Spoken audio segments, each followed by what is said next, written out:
ବର୍ତ୍ତମାନ ବାୟୁମଣ୍ଡଳର ନିମ୍ନ ଭାଗରେ ରାଜ୍ୟକୁ ପଶ୍ଚିମ ତଥା ଉତ୍ତର ପଶ୍ଚିମ ଦିଗରୁ ଶୁଷ୍କ ବାୟୁ ପ୍ରବେଶ କରୁଛି।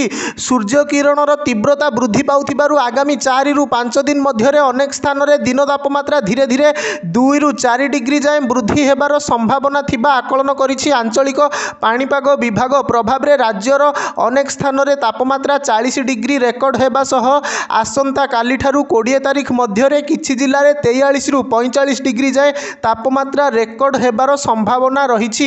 ଏହି ପାଣିପାଗ ସ୍ଥିତିକୁ ଲକ୍ଷ୍ୟ କରି ବିଭାଗ ତରଫରୁ ଆଗାମୀ 5 ଦିନ ଯାଏଁ ଗ୍ରୀଷ୍ମ ପ୍ରବାହ ପାଇଁ ଚେତାବନୀ ଜାରି କରାଯାଇଛି।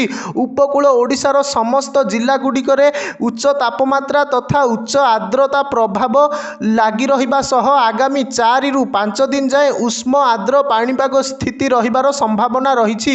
ଦିନର ଶିଖର ସମୟ ଅର୍ଥାତ୍ ଦିନ ପ୍ରାୟ 11ଟାରୁ 3ଟା ସମୟରେ ବାହାରକୁ ଯିବା ବେଳେ ଗରମ ସତର୍କତା ଅବଲମ୍ବନ କରିବାକୁ ପାଣିପାଗ ବିଭାଗ ପକ୍ଷରୁ ପରାମର୍ଶ ଦିଆଯାଇଛି।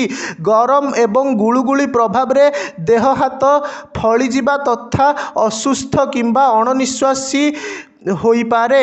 ଆବଶ୍ୟକୀୟ ପଦକ୍ଷେପ: ଦୀର୍ଘ ସମୟର ଉତ୍ତାପରୁ ଦୂରେଇ ରୁହନ୍ତୁ। ହାଲୁକା ଇସତ ରଙ୍ଗର ସୂତା ପୋଷାକ ପିନ୍ଧନ୍ତୁ। ମୁଣ୍ଡକୁ ଘୋଡ଼ାନ୍ତୁ। ଦିନର ଶିଖର ସମୟରେ ବାହାରକୁ ଯିବାବେଳେ ଏକ ଓଦା କପଡ଼ା, ଟୋପି କିମ୍ବା ଛତା ବ୍ୟବହାର କରନ୍ତୁ।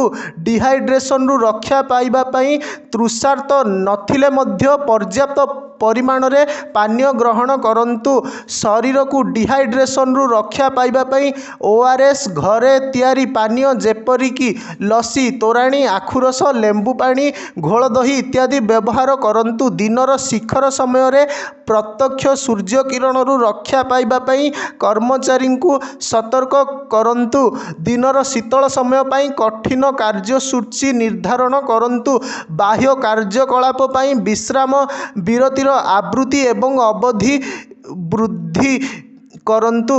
ଚିକିତ୍ସା ଅବସ୍ଥା ଥିବା ଗର୍ଭବତୀ ଏବଂ ଶ୍ରମିକମାନଙ୍କୁ ଅତିରିକ୍ତ ଧ୍ୟାନ ଦିଆଯିବା ଉଚିତ।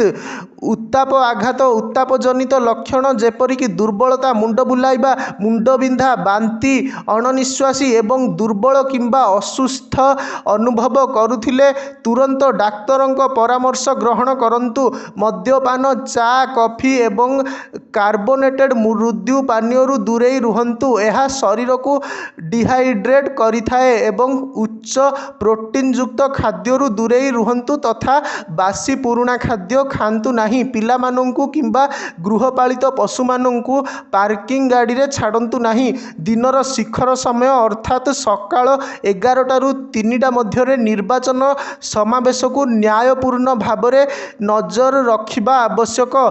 ଆହୁରି ମଧ୍ୟ ଉଚ୍ଚ ଆର୍ଦ୍ରତା ଏବଂ ତାପମାତ୍ରା ଅଞ୍ଚଳରେ ଦୀର୍ଘ ସମୟ ଧରି ଏକ୍ସପୋଜର ନ ହେବା ପାଇଁ ଆବଶ୍ୟକ ସତର୍କତା ଅବଲମ୍ବନ କରନ୍ତୁ। ଗୃହପାଳିତ ପଶୁ ଏବଂ ପକ୍ଷୀମାନଙ୍କୁ ଶୀତଳ ଏବଂ ଛାଇ ସ୍ଥାନରେ ରଖନ୍ତୁ ଏବଂ ସେମାନଙ୍କ ପାଇଁ ପାନୀୟ ଜଳର ବ୍ୟବସ୍ଥା କରନ୍ତୁ।